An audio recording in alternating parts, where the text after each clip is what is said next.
But in the Arab world, not just in these areas, the Arab world in the last 50, 100 years, they've not been taught that, maybe not that radical, but the Jews are bad. Like the anti-Semitism in the Islamic and the Muslim world is rampant. Like even friends that I'm friends with now that are Muslims, and they're friends of mine,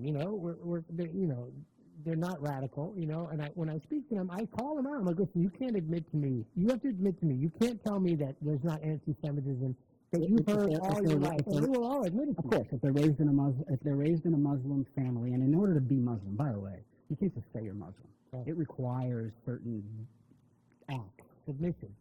certain physical acts. Right. Okay, praying, making your. When I say submission, you know what I mean. There's that. So there are different kinds of Muslims. There are I shouldn't say kinds, categories. Right. You have regular everyday people that they're born Muslim, they grew up in a Muslim household, but they they can pick and choose, just like we do and Christians do. You look at the Bible and you're like, okay, that doesn't make sense.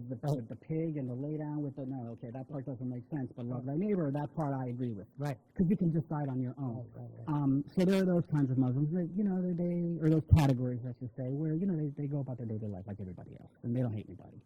And then you have the more devout Muslims, okay, that aren't necessarily of the mindset of engaging in physical jihad, but they are very devout. And if the Muslim friends that you have grew up in that environment, and then of course the next step is jihad, holy war. And don't let them tell you that it's not physical holy war, that it's psychological holy war, it's educational holy war, it's human rights holy war. No, jihad is holy war. It's bullshit. There's a history. Literally, you can see a pattern. Of course. And jihad, by the way, is one of the 5 pillars of Islam. The highest pillar. It's required. Well, so that's what you see. The high, I beg your pardon.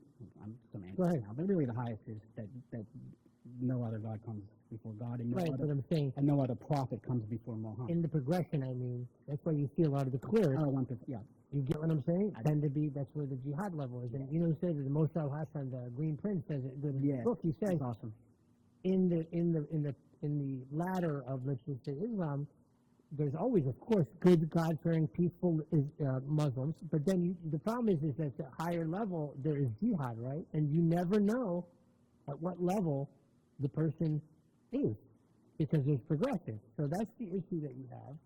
And that's a generalized statement. And it is a tenet of Islam that in order to protect the faith, they can lie to you. Right. And that is sanctioned by God. That is the